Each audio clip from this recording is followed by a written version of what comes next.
Hey, everybody. We're back. Nick Gallo here alongside my Fox Sports Oklahoma colleagues, Chris Fisher, Michael Cage. We've got a special guest here today, too, as well. Matt Pinto, the Thunder's radio voice, calling all our games. Been with the team for a very long time.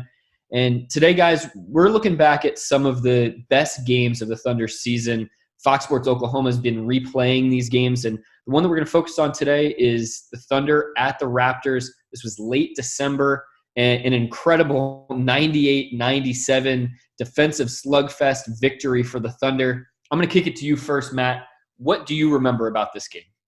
I remember underestimating the fact that Shai Gilgeous-Alexander was going home, and he had a massive game, 32 points, including a go-ahead bucket. But that was a game where the Thunder were without Danilo Gallinari, without Dennis Schroeder. So you're thinking, you may take some lumps here, given the caliber of the opponent, the defending NBA champs. But they were down Marc Gasol, and Pascal Siakam and Norman Powell as well. So the biggest things that stand out to me about the game are that the Thunder called on a lot of young guys. Baisley made 4 3-pointers in that game. Dort played great defense on Van Vliet and Lowry.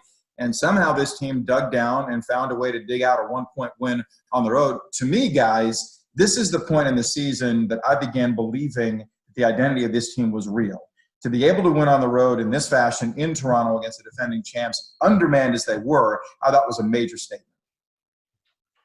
Yeah, I go back even a little bit before that, Matt, because they had finished off that homestand, that long homestand over Christmas where they lost to Memphis at home and then had to go on that tough road stretch where they played Charlotte. They got that big win at Charlotte, and then they carried it over, and it was just such a grind of a game. But even through that tough stretch, these guys just dug in. I mean, the defense in the fourth quarter was unbelievable against Toronto. They made Toronto just completely one-dimensional, and it allowed just enough for the offense to find just enough to get over the top and get that 1-point win, because Toronto liked to get up and down the floor, and the Thunder turned it into a half-court game, and particularly in that fourth quarter where Toronto just scored 17 points. So the way they finished that game, and then they finally got – to me, you had a couple of road wins. You had Portland and Utah, but this, to me, was the biggest stamp on the road of the season up to that point. Just 8 fast break points for the Raptors in that game. No field goals in the final 3.5 minutes. Mike, from your perspective, what was the key to the defense in the game? Well, I think those turnovers. I mean, Toronto's a team, always one of the top teams in the league at not turning the basketball over. You get 21 points off turnovers that night. And I thought that was huge. Now, I think Matt and Fish hit the nail on the head talking about how the setup of the game was. Both teams, key personnel missing. What's going to be the deciding factor? How are you going to be able to finish the game? First game that Dennis Schroeder had missed all season. And you remember how sensational he was up until that point. So really those things, I thought, being able to make up the vacuum that was missing from the roster, Nerlens, Baisley played well, and then getting those 21 points off turnovers, I thought was a key to a team that does not turn the basketball over. The other thing about the game, guys, is that we know what Lou Dort has been for this team since he was inserted into the starting lineup. He came off the bench in this game and totally shut down either Van Vliet or Lowry, whoever he wound up guarding in that fourth quarter. Neither guy was a factor. They both had 20 in the game, but both were really inefficient. So I felt like that also became an opportunity seized, and we had no idea how big he'd become for this team as the year unfolded after that win in Toronto. That's a good point, Matt, because this was one of the good examples of Billy Donovan not really having a whole lot of options and having to put Lou Dort out on the floor. It wasn't a matter of, hey, Lou, let's see what you have, but more a matter of these are the only guys we have and we have to play them, and credit to him for really taking advantage of that opportunity.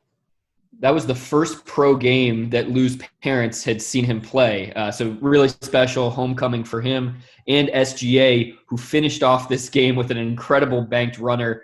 Mike, what'd you think about that final sequence there in the fourth quarter? Well, they had, 10, 12 lead changes in that fourth quarter. I was exhausted as a broadcaster because, you're going, all right, man, we're so close. And, you really want this team to win this game. How are they going to do it?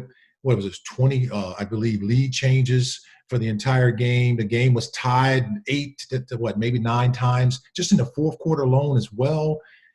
It was one of those games, I think, for our fans, we were still saying, all right, can this team do it? Can they stay above 500?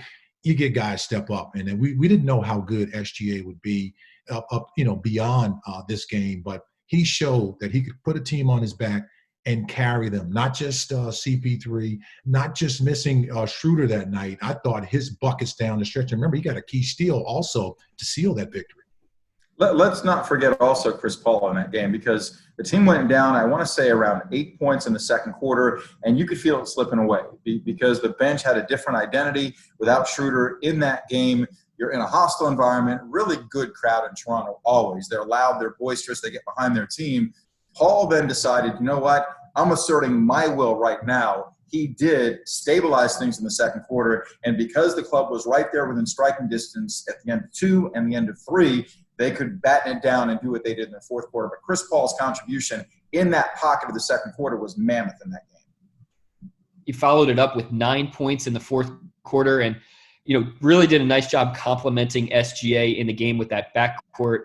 And then Shea, not only did he hit the big shot, he did the things that the coaching staff wanted him to do all season long. Made a huge rebound on a defensive stand right after that runner, and then a heads-up play to run the clock out too. I just remember that feeling in the arena, totally a sinking feeling among those Raptors fans as SGA's running out that clock. Do you guys remember how bizarre that final sequence was too?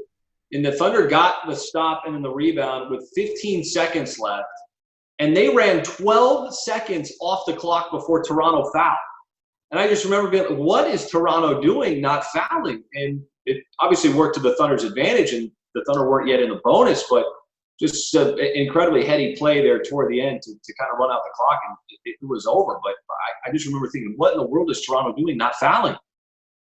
The other thing in that game was the Thunder went to the line 23 times and Toronto 12. So that, again, amplifies what's been a characteristic of this team all season long. When you get to the line with frequency and don't foul defensively, that's an advantage area that really becomes maximized on the road.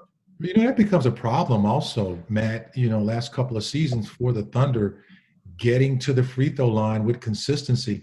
I had no idea that this team was that good at getting to the free throw line because, you're always thinking, well, when you double up your opponent in terms of free throw attempts, that's going to break off at some point in time. You're not going to be able to sustain that.